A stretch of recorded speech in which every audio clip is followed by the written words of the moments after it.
അത് എല്ലാ ഡീറ്റെയിൽസും പോലീസിന് കൊടുത്തിട്ടുണ്ട്. എന്നാലും ഈ റാഫി തന്നെയാണോ അയച്ചത്? റാഫി സ്ഥിരമായിട്ട് എനിക്ക് മെസ്സേജ് അയക്കുന്നു.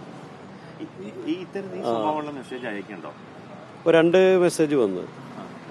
അല്ല, അതിനു മുമ്പൊന്നും അങ്ങനെയല്ല, വളരെ നല്ല ഇതിലായിരുന്നു.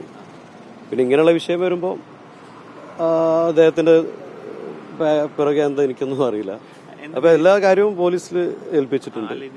പിന്നെ പാർട്ടിയെ വെല്ലുവിളിച്ച് പോവാന്നൊക്കെ പറയുന്നത് അത് പുള്ളിക്ക് അങ്ങനെ ഔദ്യോഗിക ചുമതല എന്തെങ്കിലും ഉണ്ടോ? ഒന്നും ഇല്ലല്ലോ. പുള്ളിയുടെ പശ്ചാത്തലം എനിക്ക് അത്ര ഡീറ്റെയിൽ ആയിട്ട് അറിയില്ല.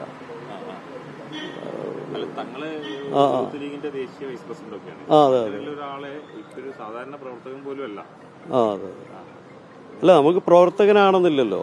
നമുക്കിപ്പോ പാർട്ടിയുമായിട്ട് നമ്മൾ മനസ്സിലുണ്ടെന്നുണ്ടെങ്കിൽ അത് നേതാക്കന്മാരോടൊക്കെ പല തരത്തിൽ ബന്ധം ഉണ്ടാവുമല്ലോ.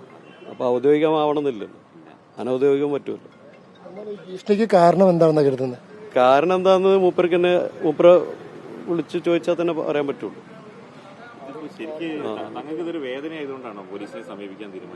അതിപ്പോ നിങ്ങളൊരാളെ വിളിച്ച് വധിക്കുക അല്ലെങ്കിൽ വീൽ ചെയറിൽ ഇരുത്തും എന്ന് പറഞ്ഞു കഴിഞ്ഞാൽ പിന്നെ ചെയ്യേണ്ട കാര്യങ്ങൾ സർക്കാർ, ഗവൺമെന്റ്, പോലീസ് ലെവലിൽ ചെയ്യാൻ പറ്റുള്ളൂ. പരാതിയൊക്കെ കൊടുത്തു. സ്വാഭാവികമായിട്ടും എല്ലാവരും ചെയ്യുന്ന മാതിരി തന്നെ ഞാനും ചെയ്തു.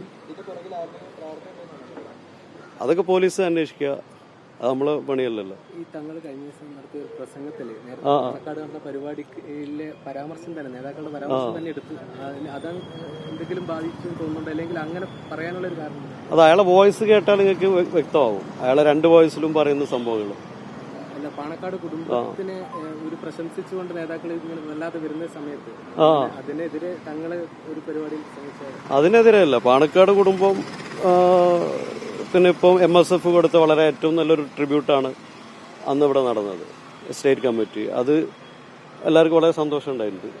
പക്ഷെ അതില് നേതാക്കന്മാർ കുറച്ചൊരു രാഷ്ട്രീയ ഒരു പൊളിറ്റീഷ്യൻസ് ആകുമ്പോൾ അതിന്റെ ഒരു പക്വതയോടുകൂടി ഒരു ജിഫ്രി തങ്ങളൊക്കെ ചെയ്യുന്ന പോലെ തന്നെ ചെയ്യാണ് വേണ്ടത്.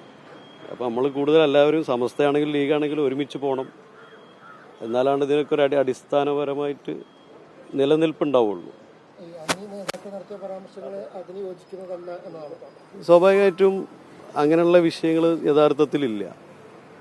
സമസ്ത ലീഗ് എന്നോ അല്ലെങ്കിൽ പാണക്കാട് കുടുംബം സമസ്ത അങ്ങനെ യഥാർത്ഥത്തിലൊരു വിഷയമൊന്നുമില്ല. വളരെ ഊഷ്മളമായിട്ട് ആ ബഹുമാനം കാര്യമൊക്കെ ഇപ്പോഴും അതുപോലെ എല്ലാവരും കൊണ്ടുനടക്കുന്നുണ്ട്.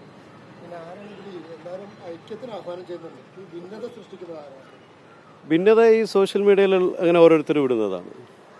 സോഷ്യൽ മീഡിയയിലുള്ള പ്രചാരണമാണ്, അല്ലാതെ അതിനൊന്നും അഡ്രസ് ഇല്ലാത്ത ആൾക്കാരാണ്.